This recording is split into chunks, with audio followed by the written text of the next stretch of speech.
오늘 전 여러분과 함께 내 능력이 약한 데서 온전하여짐이라 이와 같은 제목으로 함께 은혜를 나누겠습니다. 여러분, 사람들은 마음속에 절망의 늪에 빠져 있다가 있습니다. 이 세상을 살아가는 동안 누구도 이러한 절망과 고통을 피할 수가 없을 것입니다. 그래서 교회는 무엇보다도 우리 모두에게 소망을 전해줘야 되겠고, 또 성도들 하여금 위로를 주고 다시 일어설 수 있는 생명을, 메시지를 우리가 주어야만 될 줄로 믿습니다. 이번 주중에 저희 아버님이 천국 가셔서 이제 장례를 치르게 됐는데, 우리 모든 성도분들이 다 이렇게 찾아와 주셔서 또 장례식장이 서울에 있었는데, 그날 또 이렇게 차가 막혔는데도 불구하고 많이 위로해 주시고 또 우리 또 힘을 줘서 너무 감사합니다. 우리 교회뿐만 아니라 또 우리 믿음의 동역자들, 교육자들이라든지 또 전에 있던 이 교회 이런 목사님이나 또 이런 분들도 참 바쁜 가운데도 찾아주셔서 저에게 많은 그렇게 힘이 되면서 인생은 정말 위로하고 또 위로를 받으면서 살아가야 되는구나, 그런 또 많은 은혜를 또 받을 수 있었습니다. 무엇보다도 가장 큰 소망을 주신 것은 우리 예수님이시죠. 우리 예수님께서 특별히 여러 가지 사인도 주시고 또 죽음도 예비하게 하시고 여러 가지 절차들 또 날씨 이런 것들도 다 이렇게 주관해 주셔서 너무나도 정말 감사를 또 드립니다. 여러분, 우리가 아무리 위대한 사람이라 할지라도 이렇게 고통의 절망의 시간을 다 지날 때가 있고 또 때로는 아파할 때가 있는 것이죠. 우리가 대표적인 구약의 선지자 엘리야도 한때는 850명이나 되는 바알과 아세라 우상을 섬기는 선지자들과 영적인 싸움을 하고 그들을 모두 갈멜산에서 이기고 그리시네가에서 다 죽인 다음 정말 이스라엘의 하나님만이 정말 참된 우리의 우리가 섬겨야 될 영원하신 분이다. 그분이 비와 또 모든 것들을 주시는 전능자다. 그렇게 선포했습니다. 그런데 그 모든 선지자들이 다 죽고 났을 때 이세벨이 너도 내일 이맘때 이와 같이 될 것이다. 말만 했는데도 불구하고 엘리야는 너무 두려워가지고 그냥 단숨에 우리 따지면 100리길을 도망간 다음에 더 나아가서 로뎀나무 아래서 하나님 날 좀 죽여달라고 그렇게 절망을 했던 것을 우리가 볼 수가 있습니다. 정말 이것이 우리의 인생이죠. 인생은 누구나 정말 미래에 대한 그 두려움, 불확실할 때 절망할 수밖에 없는 겁니다. 저도 이번 장례식 때 이 죽음 이후에 이 모든 세계가 정말 불확실하게 다가왔다면 절망할 수밖에 없었을 거예요. 그러나 우리 하나님께서 미리 준비케 하시고 또 여러 가지 사인을 주신 것에 너무나 감사를 드렸습니다. 우리 아버님이 이렇게 밤에 돌아가셨는데 이제 집에 돌아가시니까 형사도 와서 다 확인을 해야 되고 또 사망 원인이라든지 이런 것들도 조사하고 또 의사도 와서 이제 사망도 진단서를 또 발급을 다 하는 그런 일들이 이제 집에서 이루어지다 보니까 많은 병원과는 다른 그런 환경이 되었습니다. 그래서 이제 집에서 새벽녘에 잠깐 눈을 붙이게 됐는데 우리 집사람이 우리 아버님이 나타났다는 거예요. 그래서 무슨 일인가. 그 전에 제가 장례 치르고 나서 어떤 구역장님이 자기 남편이 마당에 나타났다고 해가지고 막 두려웠던 적이 있었거든요. 한편으로는 깜짝 놀랐는데 이야기하기를 우리 아버님이 청룡과 같은 모습으로 서 있다는 거예요. 그래가지고 깜짝 놀라가지고 아버님이 이렇게 젊어지셨나, 정말 저렇게 밝은 모습으로 서신나. 그런데 자기한테 그러더라는 거예요. 야, 나 천국 가니까 그동안 수고했으니까 나중에 보자. 잘 있어라. 그렇게 인사라고 그렇게 했다는 거예요. 그래가지고 그 아침이 여러분 정말 슬픔의 아침이 아니라 소망의 아침으로 맞이할 수 있었고 장래의 모든 절차를 희망을 가지고 우리가 살 수 있었습니다. 이처럼 우리가 살다 보면 하나님께서 위로와 소망을 이렇게 주세요. 그때 큰 힘이 되는 것입니다. 저도 이곳에 개척을 할 때 원래는 이번에도 우리 원당에 우리 고교한 목사님께 왔는데 그쪽에 파주라든지 김포라든지 이쪽에 이렇게 개척을 할 수 있도록 얘기했지만 사실 이곳에 온 것은 그때 김증자 권사님이 이 경기도 광주 이쪽 지역에 순복음교회가 없으니까 목사님 누굴 좀 보내주세요 라고 얘기해서 제가 네 알았습니다라고 했는데 1년이 지나고 나서 연락이 없으니까 연락이 온 겁니다. 왜 안 오냐고. 그러면 목사님이라도 와야 되지 않냐고 그렇게 벌컥 얘기하는데 제가 그때 기도할 때 하나님 이 교회에서 누가 나가라고 하면 또 어디서 오라고 하면 제가 가겠습니다. 근데 교회에서 나가라고 하는 사람이 없었습니다. 우리 목사님도 그냥 여기서 정년퇴직해라. 그렇게 어떻게 보면 사이가 좋은 거죠. 그런데 그 얘기를 듣자 야 하나님이 가라고 하는가 보다. 그래서 기도원에 올라가서 우리가 기도할 때 여호수아 14장에 말씀한 대로 주께서 말씀하신 이 산들을 내게 주시옵소서. 그날에 약속하신 이 산들을 내게 주시옵소서. 그 말씀을 이렇게 받을 때 하나님께서 개척을 하라고 하는 사인이구나. 이렇게 믿고 내려왔습니다. 그런데 이곳에 와서 우리가 부지를 매입하고 났는데 정말 사람이 없잖아요. 그냥 맨 땅에 정말 해댕한 식으로 왔기 때문에 너무나 힘들었죠. 그래서 눈 뜨면 아무것도 안 보이고 힘들었을 때 이제 다 정리하고 가야 되나 보구나. 그러면 저희 집사람이 힘을 주고 심지어는 이 땅을 파는 안수집사도 저한테 와가지고 목사님 하나님이 다 도와주십니다. 그렇게 목사님처럼 그분이 위로해주고 그렇게 했던 기억이 납니다. 그래서 그때마다 하나님이 도와주시나 보다. 조금만 더 기다려보자 하면서 한 걸음 한 걸음 나올 수 있었습니다. 여러분 우리가 인생을 살아가면서 누구나 다 우리는 이렇게 위로와 소망을 받으면서 살아가야 될 연약한 존재다라는 것이죠. 우리 예수님께서도 우리들에게 정말 하나도 버리지 아니하고 희망을 주셨어요. 당시 세리 또 창기 강도 이런 사람들에게도 예수님은요 왜 이렇게 죄를 큰 죄를 졌냐 하고 내치지 아니하시고 그들에게 위로와 소망을 주셨습니다. 그래서 교회의 머리가 되신 이 분이 예수님이기 때문에 교회는 항상 위로와 소망을 줄 수 있는 그러한 여러분 공동체가 되어야만 되는 것입니다. 여러분 교회에 누가 오래 근무했느냐 누가 많은 업적을 세웠느냐 그러면 회사죠. 근데 여러분 회사가 아닌 겁니다. 그래서 교회는 세상에서 줄 수 없는 생명의 힘을 우리는 소망을 줄 수 있어야만 되는 것이죠.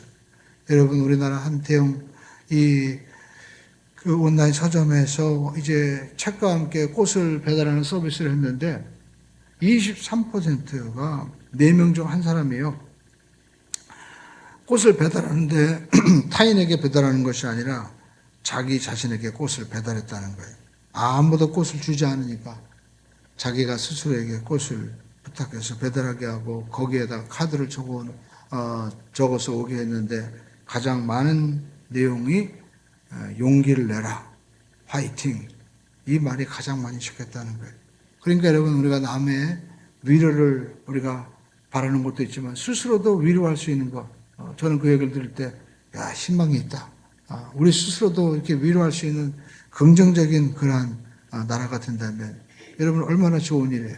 오늘 여러분에게도 한번 고백해 보시죠. 자기 이름을 부르면서 종태야 용기를 내자 화이팅. 그래서 우리는요 무엇보다도 정말 항상 부정적인 생각을 먼저 버려야 됩니다.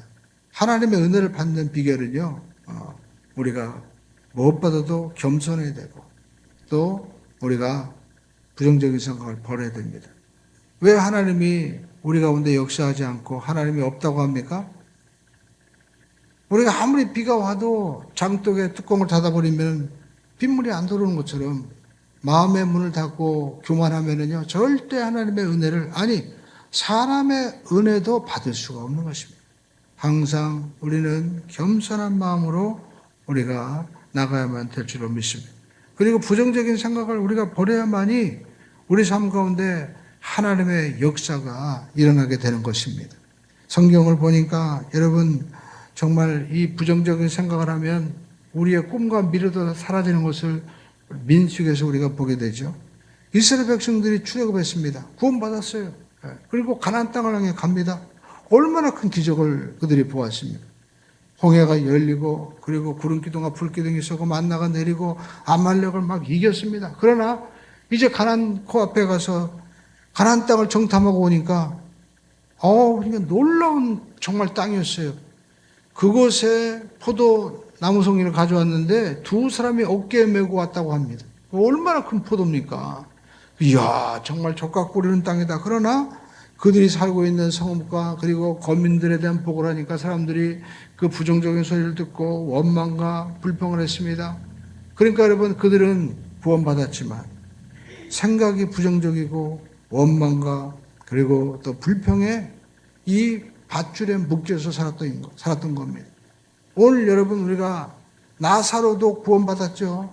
죽음에서 나왔습니다. 그러나 예수님께서 뭐라고 하셨습니까? 우리 한번 따라해 볼까요? 풀어놓아 다니게 하라.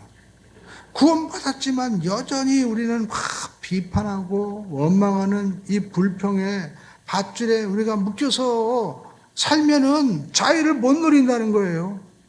우리나라 속담은 특별히 여러분 특이한 게 있다고 합니다. 사돈이 땅을 사면, 논을 사면 배가 아프다. 이게 보니까 세계 다른 나라는 전혀 없다는 거예요. 남이 안 되는 거, 특히 가족들이 안 되는 것까지 원망하고 불평한다는 겁니다. 여러분, 우리는 무엇보다도 우리는 감사해야만 될 줄로 믿습니다. 그래서 우리나라가 이렇게 정말 전 세계 2차 세계대전 후에 엔진을 원조받던 나라에서 원조를 만들고 엔진을 만들고 요즘에는 비행기를 만드는 나라는요, 전 세계 우리 하나밖에, 역사 이래 우리나라밖에 없어요. 왜 이렇게 되었습니까? 어떤 분이 그러더라고요. 제가 수요일날 예배 드리고 이렇게 운영을 같이 얘기하는데, 우리나라는 이제 하나님이 보호하시는 나라예요. 왜냐면, 애국가에 자기가 아무리 생각해도 하나님이 보호하셔 우리나라 만세 이렇게 하는데, 이게 참 희한하다는 거예요. 그래서 제가 그랬죠. 우연히 어디 있습니까? 우리 한번 따라했습니다. 우연히 어디 있습니까? 우연은 없습니다. 다 심은 대로 거두는 거예요. 할렐루야. 저도 이번에 아버님 장례식 때 여러분들이 문상을 해주시고 또 못 오는 분들은 문자도 보내주고 전화도 해주시고 조의금도 이렇게 보내주고 하는데 가만히 보니까 뭔가 그도 옛날에 썸씽이 있었던 거예요.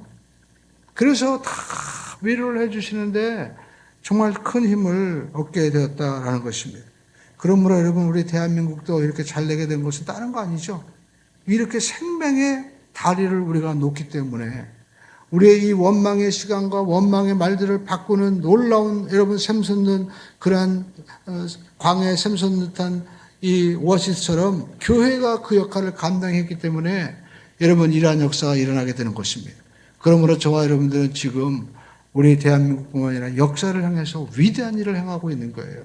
성경을 보시죠. 예수님께서 이제 한 청년이 와가지고 우리 아버지 장사 지내고 난 다음에 제가 주님 따르겠습니다 했더니 그럴 필요 없다. 죽은 자는 죽은 자들에게 장사하고 너는 나를 따르라고 얘기했습니다.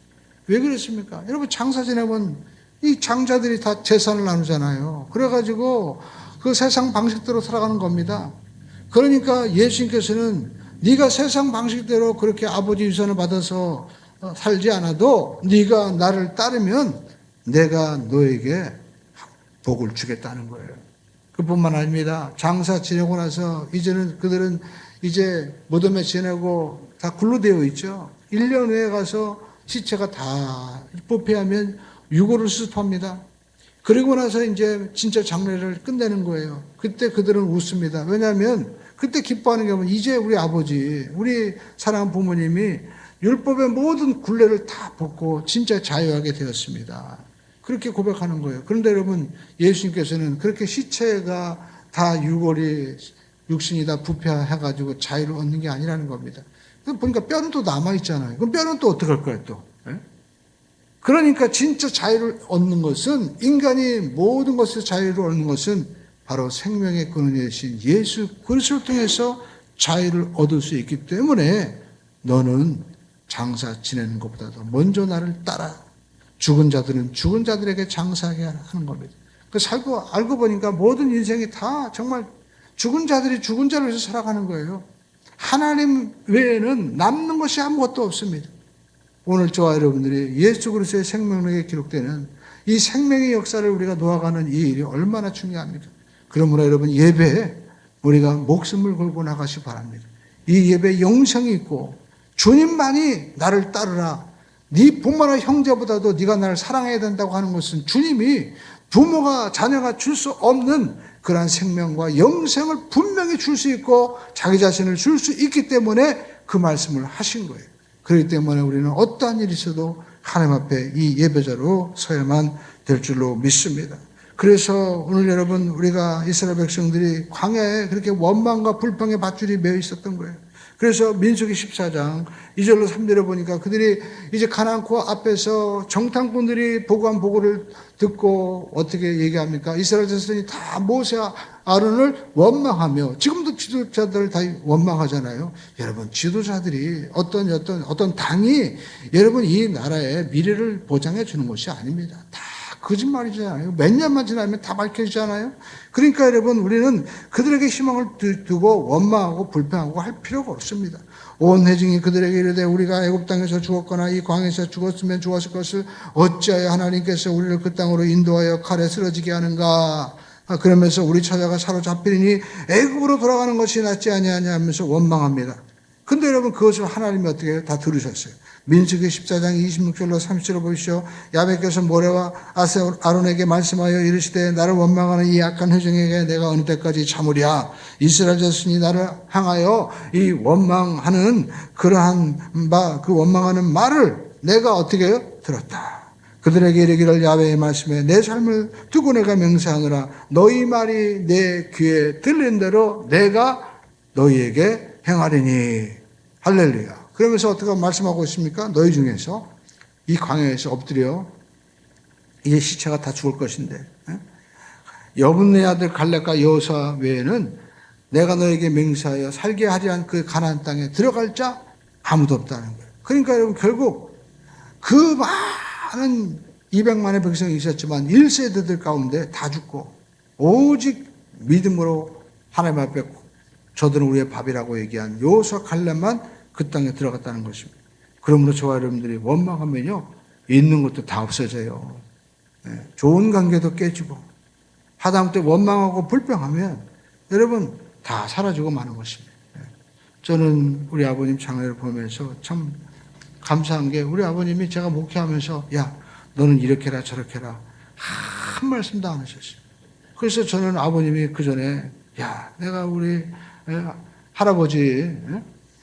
할아버지가 그래도 제법 사셨으니까 우리 큰아버지 이런 분들은 그래도 많이 또 배웠거든요. 그리고 또 그러면서 6.25만 내가 나지 않았더라면 내가 그때 중학교만 졸업해도 내가 이렇게 살지 않았을 텐데 그러면서 못 배운 거에 대한 원망을 하셨습니다. 왜냐하면 이제 그 전에 뭐 공사 같은 거 할 때 보니까 도면들 얼마나 복잡합니까? 그러니까 잘 안 되고 그리고 견적이라는 까다롭고 이러니까 정말 답답했던 마음을 얘기했던 거죠. 그래서 아버님이 분야를 모르기 때문에 얘기 안 하는가 보다 이렇게 생각했었는데 정말 제가 살고 보니까 아버님 왜 모르겠어요. 다 알고 계셨지만 인생이 내 힘들어 안 되는 거 아신 거예요. 우리가 남는 것 같아도 때로는요 모자랄 수도 있고 또 안 되는 것 같아도 되는 게 인생 아닙니까? 그러니까 모든 것이 하나님의 섭리죠. 아버님이 제가 그 전에 신학교 간다고 할 때 아무 얘기 안 하시더라고요. 서운한 거죠. 집에 장남이고 그리고 또 아들이니까 뭔가 정말 아버님이 원하는 걸 하고 싶어 했는데 그렇게 한 거니까 아무 얘기 안 하셨어요. 근데 지금 생각하니까 그래도 아버님은요 모든 것을 그래도 믿어주신 거예요. 만약에 아버님이 이렇게라 저렇게라 하면 얼마나 힘드셨을까. 제가 힘들었겠죠. 근데 그런 말씀을 안 하신 거예요. 오늘도 여러분 하나님이 저와 여러분들에게 정말 무엇보다도 중요한 것은 우리가 원망하지 않고 가만히 여러분 기다리면 하나님의 섭리를 우리가 발견하게 되고 좋은 일이 반드시 일어나게 될 줄로 믿습니다. 그래서 절대 원망해서는 안 됩니다. 잠언 4장 23절 이와 같이 말씀하고 있습니다. 우리 한번 읽어보겠습니다. 모든 지킬 만한 것 중에 내 마음을 지켜라. 생명의 근원이 이에서 남이니라. 우리 마음 가운데 여러분을 지켜야 될 것이 있다는 것입니다. 생명의 근원이 예수 나기 때문에 우리는 축복과 기적을 정말 선포하고 말해야 될 그런 의무가 있습니다. 그러기 위해서는 우리가 어떻게 우리의 마음을 지킬 수가 있을까요? 내 마음 나도 몰라요. 그런데 여러분, 마음을 지키는 길은요, 기도하면 돼요. 기도하고 말씀 보십시오. 성경 보십시오. 빌립보 4장 6절로 7절에 보니까 아무것도 염려하지 말고 오직 모든 일에 기도와 간구로 너희 구할 것을 감사함으로 하나님께 아뢰라. 그리하면 모든 지각에 뛰어나신 하나님의 평강이 그리스도 예수 안에서 너희 마음과 생각을 지키시리라 말씀하고 있습니다.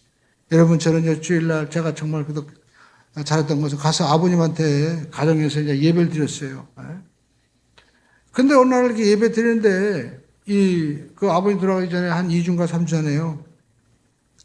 보통은 아버님 치료해달라고 이렇게 막 기도했는데, 우리 미국에서 오신 목사님도 아버님 어떠시냐고 할 때마다 제가 기도해드리고 있습니다 하면서 아버님 하나님께서 긍휼히 여겨주셔서 고쳐주셔야 하는데, 그때는 고쳐달라는 기도가 아니라 하나님께서 마음 가운데 그 하나님의 아버님에 대한 아들에 대한 마음을 이렇게 심어주어서 예언적인 기도를 하게 하십니다. 내 사랑하는 아들아, 내가 너를 기뻐하노라.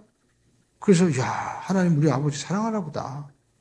하나님이 우리 아버지 기뻐하시는구나. 그래서 마음 가운데 하나님이 아버지 이제 불러가실 때가 됐나 보다. 그 마음의 준비가 딱 되니까요. 하나님이 이렇게 사랑하고 준비하신다는데 내가 못 들어 슬퍼하고 그리고 두려워할 필요가 어디 있겠어요. 그래서 하나님께 준비시켜 주시구나. 그러면서 마음에 부정적인 생각에 싹 지나가게 되는 것을 보았습니다. 그래서 정말 기도하면은요, 성령님이 이렇게 위로를 해 주시는 거예요. 여러분, 자녀들을 위해서 걱정할 때도 있고, 또 어떤 분은요, 남편과 아내를 못 믿어가지고 의처증, 의부증이라고 뭐 하잖아요. 그런 분도 많더라고 보니까. 그래서 제가 그런 사람들이 의외로 많아요. 그래가지고 제가 수영장에서 얘기하는데 어떤 분이 그러더라고요. 아니, 누구는 말이야, 세상에 자기는 막 여기저기 다 뭐 놀러 다니고 하면서 자기 부인은 어디 여행 한 번도 못 가게 한대. 그러면서 자기들끼리 그런 놈이 어딨냐고, 자기는 별짓 하고 다니면서. 그래서 제가 얘기해 주면서, 그럴 수도 있겠구나. 얼마나 마음이 조마조마할까. 근데 여러분, 저는 우리 집사람이 건강해가지고 그냥 어디 가도 별 걱정 안 해요. 왜 그럴까요? 하나님 앞에 맡기면 되는 거예요. 우리가 아내나 또 남편이나 그렇다 하더라고요. 여러분, 자녀는 어떻습니까? 자녀가 여러분 어디 가도 그냥 조마조마해가지고 학교를 가고, 심지어 고등학교를 가고, 대학교를 가고, 직장을 가도 근심 걱정에 매달려가지고 조마조마하는 부모들이 얼마나 많이 있어요. 여러분, 기도하십시오. 여러분이 키우는 것보다 하나님이 키워주시는 게 더 복된 일이 될 줄로 믿습니다. 자기 자식 고생 안 시키겠다고 하는 사람이 제일로 바보 같은 사람이에요. 저는 우리 아버님한테 생각나는 게 뭐냐면, 아버님이 그래도 고등학교 때 제가 공부 좀 하기 싫다고 그러니까 그럼 가서 일해야 해가지고 저기 경상도 마산 창원에 가가지고 몇 달 동안 노가를 뛴 적이 있습니다. 근데 지금 생각하니까 그게 참 좋은 경험이었어요. 왜? 일이 보통이 아니구나. 그리고 객지에 나가서 밥 먹는데요. 마산 창원 이쪽 동네는 음식이 왜 이렇게 짠지 진짜 먹을 수가 없는 거예요. 이 밥 외에는. 그래가지고 이 정말 이렇게 객지에 나가서 사는 게 보통 일이 아니구나. 그러면서 밖에 나가서 일하는 분들 하다못해 뭘 하든지 이런 분들이 보통 분이 아니구나. 그렇게 사람들을 다시 보게 되었던 기억이 납니다. 만약에 그런 경험이 없었으면 그냥 진짜 버릇없는 사람으로 살아갈 수밖에 없었겠죠. 그러니까 여러분, 자식들에게 여러분 기회만 있으면 고생시키는 것도 좋은 거예요. 그걸 막고 자기가 다 하겠다고 하는 부모처럼 어리석은 부모가 없는 겁니다. 자기가 여러분 인생 대신 살아줄 거예요? 자기가 다 할 수 있습니까? 하나님도 그의 사랑하는 요셉을 애굽에 보내가지고 정말 감옥살이 시키고 그리고 노예살이 시켰잖아요. 근데 거기서 다 배우지 않습니까? 거기서 대학 나오지도 않았는데도 불구하고 여러분 애굽에 있는 모든 이 정치, 경제 이런 정치 감옥소에 들어가지고 다 배우고 나오죠. 그리고 남의 집 살이하면서 그 보디발의 집에서 모든 걸 배우니까 여러분 운영할 수 있는 능력을 다 배운 거예요. 그래서 여러분 경험이 중요하고 요즘에도 사람들이 현장이 중요하다고. 현장을 모르는 그런 삶이 되어서는 안 되는 거예요. 근데 하나님은 미리 다 알고 그렇게 역사하시고 심지어 하나님의 아들 예수 그리스도 이 땅에 보내셔서 정말 그렇게 십자가에 못 박아까지 고생을 시키는데 여러분 자녀들 자기 마음대로 우리는 요즘에 보니까 뭐 애들한테 뭐 별걸 다 해주고 그건 오히려 독이 되는 겁니다. 절대로 그래서는 안 돼요. 아이들이 어렸을 때부터 일어나면 이불부터 개라고 해야 됩니다. 세탁기 없으면 빨래도 자기가 빨라고 해야 돼요. 저도 여러분 지금 그 집에 세탁기가 망가져가지고 속옷이랑 빨래는 제가 다 하고 있습니다. 근데 할 때마다 그냥 감사해요. 야, 그리고 햇빛에 말리는 게 얼마나 좋아요. 예. 왜냐면 어렸을 때 해봤기 때문에 그런 거예요. 안 해봤으면 못하겠죠. 네. 대리미도 제가 데립니다. 저 데리는 게 재밌더라고요. 데려보면 데려볼수록 일은 재미가 들어요. 그래서 말씀드리는 것은 제가 잘났다고 하는 것이 아니라 그래도 일을 그렇게 아버님이 이것저것 하라고 하니까 제가 제일 좋은 게 뭐냐면 개척할 때 여러 가지 일들을 다 해야 되는데 그 일들을 가만히 보니까 어디서 배웠나 했더니 다 우리 엄마 아버지한테 다 배운 거더라고 보니까. 그러니까 여러분 부모님들이 아유 우리 아들 이렇게 고생시켰는데 아니에요. 제일 좋은 거 준 겁니다. 그리고 또 자녀들한테도 여러분 하나님 앞에 맡길 수 있는 우리 모두가 되기를 주님의 이름으로 축원을 드립니다. 저도 여러분 교회 생활할 때도 이번에 담임 목사들이 다 와주셨습니다. 정말 감사한 일이죠. 그 바쁜 가운데도 큰 목사님들이 다 와주셨는데 사실 뭐 목사가 돼가지고 저도 환갑이 넘으니까 목사가 뭐 큰 목사, 작은 목사가 어디 있겠습니까? 다 인간은 하나님 앞에서 약한 존재죠. 근데 제가 감사한 것은 제가 교회 들어갔을 때도요. 그냥 제가 말씀만 전하는 사역을 했으면 저는 쌩으로 개척 못했습니다. 근데 교회에서 뭐 행정도 보고 운전도 하고 그다음에 여러 가지 일들 다 하니까 사실 제가 어떤 일을 맡겨도 모르는 거 외에는 다 할 수 있어요. 모르는 건 물어보면서 하면 되는 거고. 세상에서 배운 게. 네, 그렇죠? 그리고 또 아는 것도 어떡합니까? 또 새로운 것이 있으니까 천천히 우리가 생각하면서 잘 기도하면서 나가면요. 안 될 게 없습니다.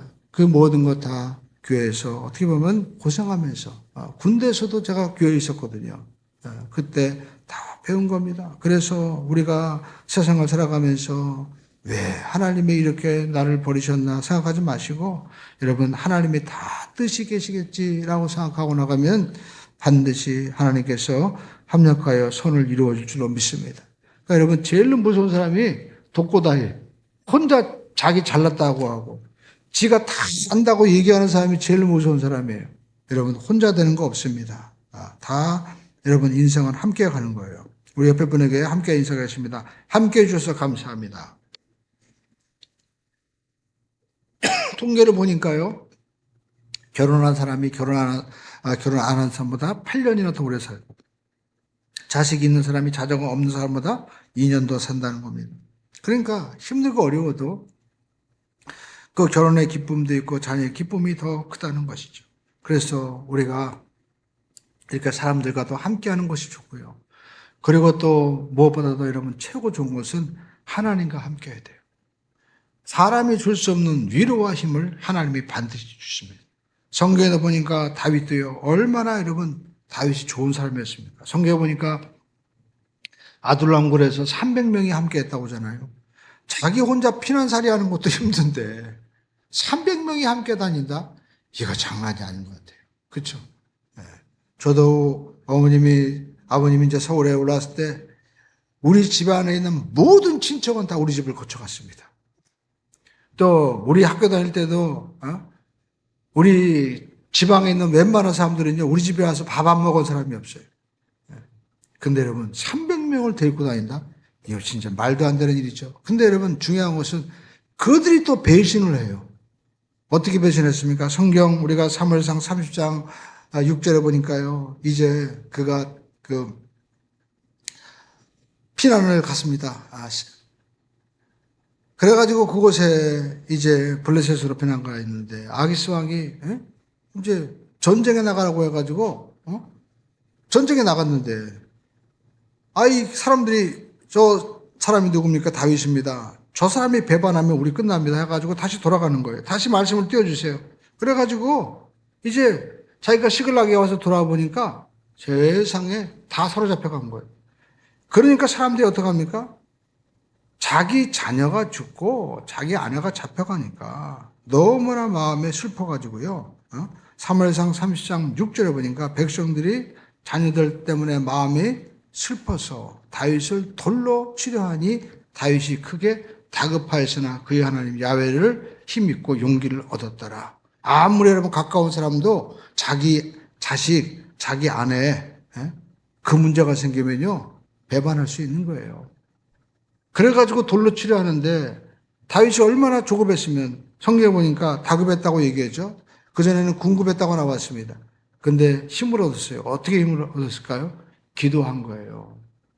다윗은 어떤 성경 가운데도 기도한 겁니다. 그 사람들과 싸우지 않았습니다. 기도했어요. 우리 한번 따라하겠습니다. 하나님, 저를 불쌍히 여겨주세요. 그러니까 여러분 하나님이 그때 역사하시죠. 내용을 여러분 한번 읽어보세요. 이제 잡으러 가자고 하니까 사람들이 쫓아가요. 근데 어떻게 잡게 됐어요? 가다가 보니까 아말렉의 어떤 그 군인들이 한 청년을 갖다 버리고 간 거예요. 왜? 쓸모없게 되니까. 그래가지고 그에게 잘 먹여주고 불쌍하다고 입혀했더니 세상에 그 사람이 아말렉이 지금 어디로 가 있다고 다 가르쳐줘가지고 다 잡아오잖아요. 그러니까 여러분 우리가 절망하지 마십시오. 기도하면 하나님이 길을 열어주십니다. 그래서 우리는 서로 싸우지 말고 하나님이 우리를 이렇게 받아주고 용서하니까 두 번째 따라가겠습니다. 용서하고 사랑해야 됩니다. 우리가 왜 용서해야 됩니까? 우리 하나님께서 우리를 용서해 주셨기 때문에. 그래서 시편 103편 2절로 우리가 5절에 보니까 내 영혼아 야훼를 송축하며 그의 모든 은택을 잊지 말지어다. 여러분 하나님께서 베풀으신 은혜를 잊지 말라는 거예요. 그가 내 모든 죄악을 사하시며 내 모든 병을 고치시며 내 생명을 파멸해서 속량하시고 그리고 인자와 공의로 간을 세우시며 좋은 곳으로 내 소원을 만족케 하사 내 청춘을 독수리처럼 새롭게 하시는도다. 독수리 날아갈 때 여러분 보시죠. 그냥 땅에서 올라갈 때 원주민들이 얘기하는 거 보니까 순식간에 바람을 타고 올라간다는 거예요. 이렇게 역사를 하나님이 베풀어 주신다라는 것입니다.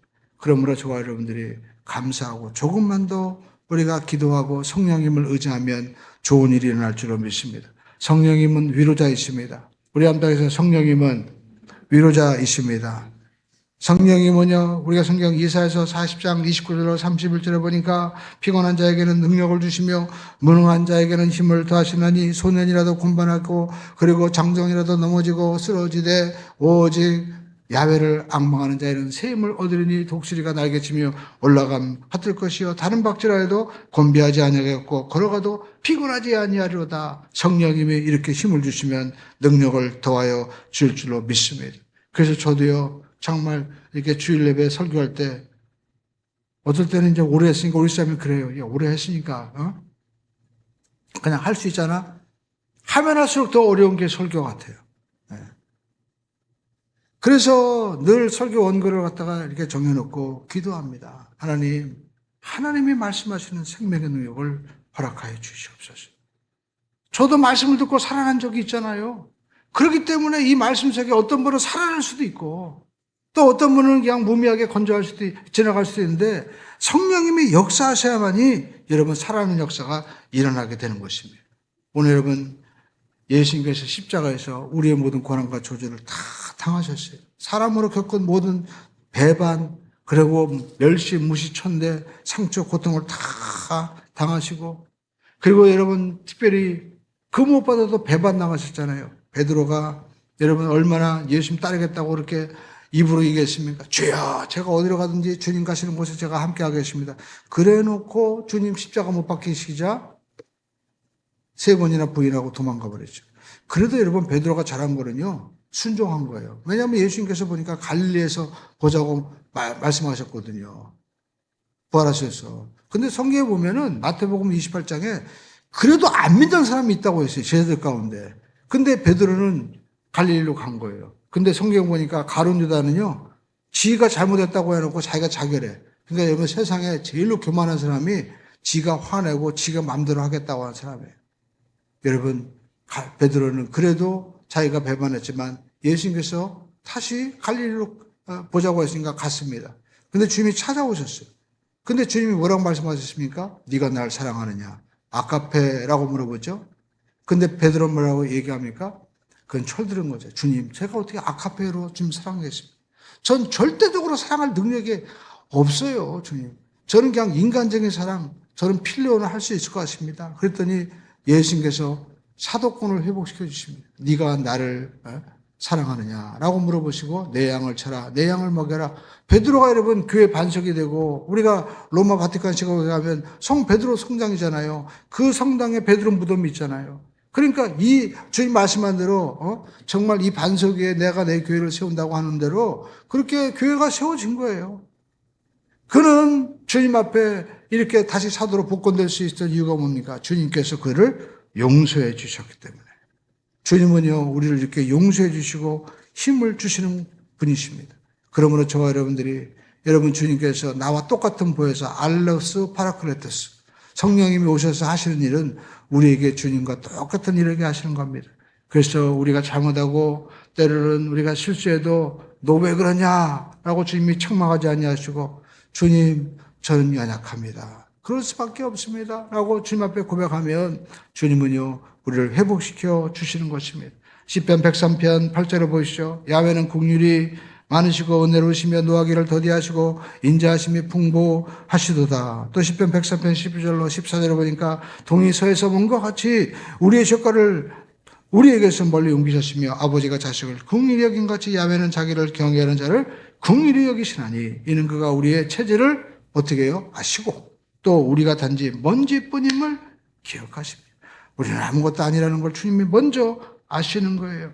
그래서 하나님께서 우리를 사랑하시고 이렇게 자녀로 삼아주신 거 여러분의 어떤 공로와 의의가 있어서 아닙니다. 우리가 성경 로마서 보니까 로마서 5장 6절에 우리가 연약할 때 하나님께서 우리 주 예수 그리스도를 십자가 못 박혀 죽으심으로 말미암아 또 경건치 않은 자를 위하여 죽으셨다고 말씀하고 있죠. 또 로마서 5장 8절에 보니까 우리가 죄인 되었을 때 그렇죠? 그래서 우리를 위하여 죽으셔서 하나님에 대한 우리의 사랑을 확정하셨고 또 로마서 5장 10절에 보니까 우리가 원수 되었을 때에 그의 아들 하나님의 아들 예수님이 죽으심으로 말미암아 하나님과 화목하게 되었다라는 거 말씀하고 있습니다. 그러니까 하나님이 우리를 사랑하실 때 여러분 우리가 어떤 공로가 있고 잘해서 야 너 목사구나 권사구나 너 집사구나 해서 사랑하는 것이 아니라 하나님은 우리가 탕자처럼 죄졌음에도 불구하고 버림받아야 마땅함에도 불구하고 주님은 사랑하신 거예요.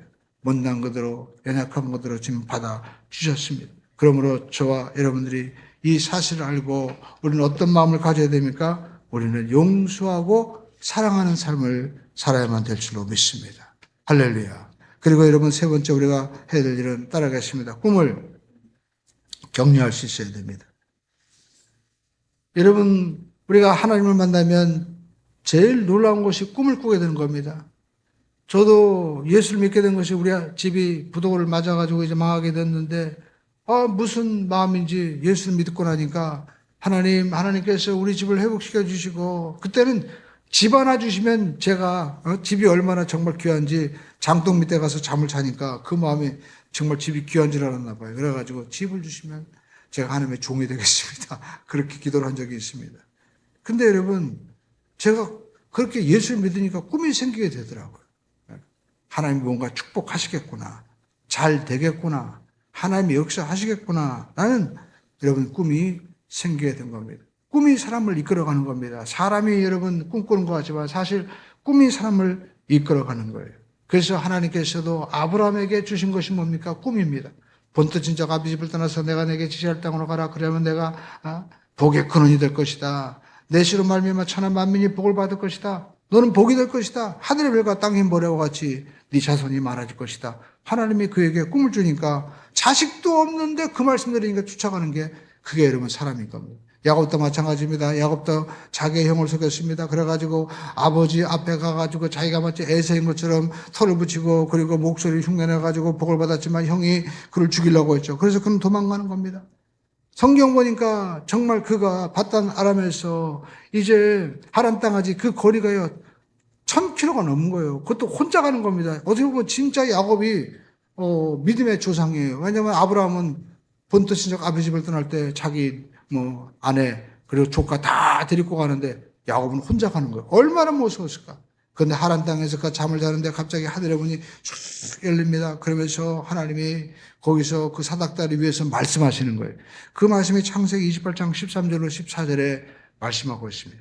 뭐라고 말씀하셨습니까? 나는 야훼니 너희 주부 아브라함의 하나님이요 이삭의 하나님이라. 내가 누워있는 땅을 내가 너와 자손에게 주리니 내 자손이 땅에 티끌같이 되어 내가 서쪽과 동쪽과 북쪽과 남쪽에 퍼져 갈지니 땅의 모든 족속이 너와 내 자손으로 말미암아 복을 받으리라. 그러니까 여러분 아브라함에게 했던 말이나 야곱에 했던 말이나 이삭에게 했던 말 똑같죠. 그러니까 하나님은요 이 말씀하시는 건 보아도 변하지 않는 거예요.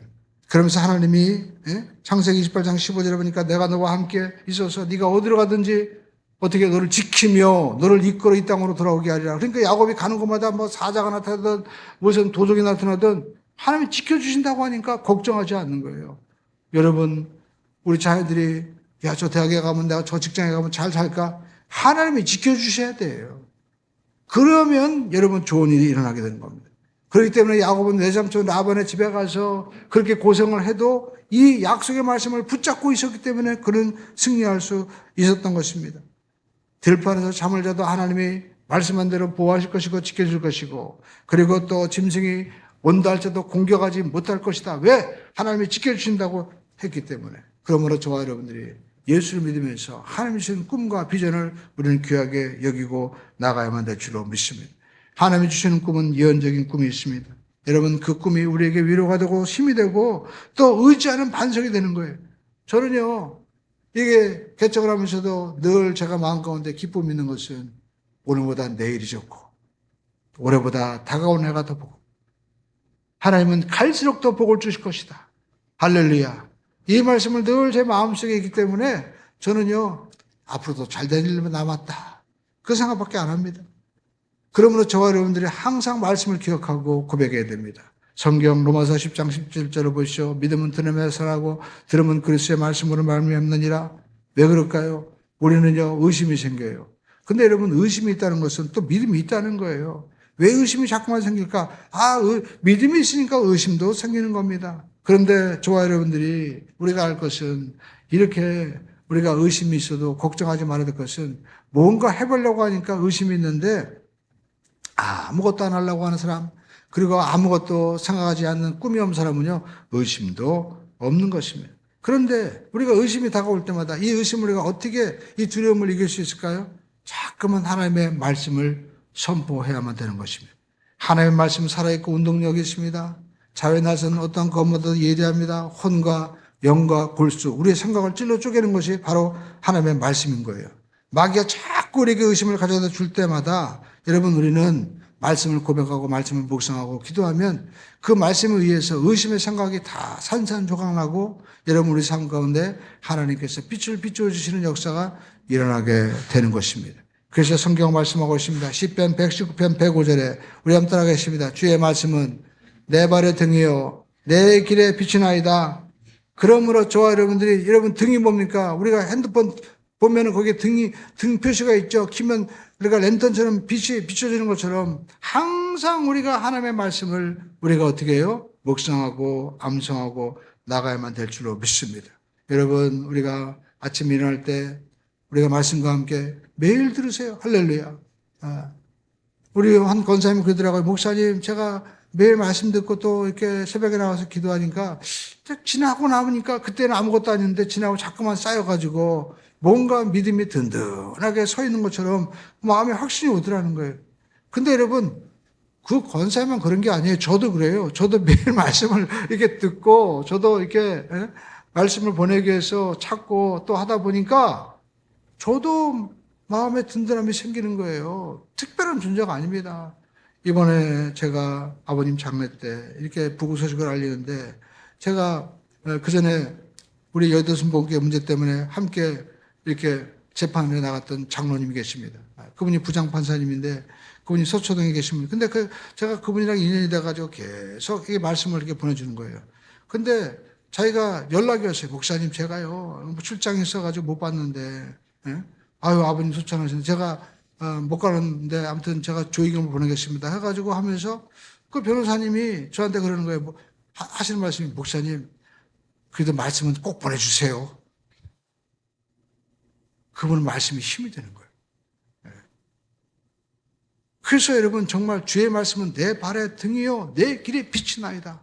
아무리 여러분 정말 사회적으로 높은 주에 있는 사람이라 할지라도 깜깜할 때가 있는 겁니다. 근데 그 말씀이 한번 비춰지면요 밝아지게 되는 거예요. 그 말씀이 산을 움직이는 것입니다. 성경 마가복음 11장 23절로 24절은 이와 같이 말씀하고 있습니다. 내가 진실로 진실로 너에게 이르노니 누구든지 이 산을 들려 이 바다에 던지라고 그 말하는 것이 이룰 줄 믿고 마음에 의심하지 않으면 그대로 되리라. 할렐루야. 무엇인지 기도하고 구하는 것은 받는 줄로 믿으라. 그리하면 그대로 되리라. 그러므로 저와 여러분들이 항상 말씀을 우리가 믿고 나가는 우리 모두가 되어야만 될 줄로 믿습니다. 우리가 이 세상을 살아가면서 수많은 고통과 때로는 우리가 어려움을 겪을 때가 있습니다. 그러나 우리는 예수님의 십자가를 바라봐야 됩니다. 예수님의 십자가는 영원한 위로와 영원한 생명이 되시는 것입니다. 그 예수를 바라보고 나가는 자는 광야에 불뱀에 물려 죽었던 사람들이 그 노뱀을 쳐다보고 사는 것처럼 십자가를 바라보면 반드시 살아나는 역사가 나타나게 되는 줄로 믿습니다. 여러분의 마음 가운데 십자가를 던지십시오. 우리의 마음의 쓴물이 단물로 바뀔 것이고 우리 마음 가운데 두려움과 저주와 절망이 있다면 십자가를 바라보십시오. 영원한 생명과 축복으로 바꿔 주실 줄로 믿습니다. 성령님은 이 일을 이루시도록 우리에게 지금 찾아오셨어요. 그리고 우리와 함께 살기를 원하고 계시는 것입니다. 그러므로 여러분 주님과 함께 우리가 믿음으로 승리하는 주인공 되기를 주님의 이름으로 축원을 드립니다.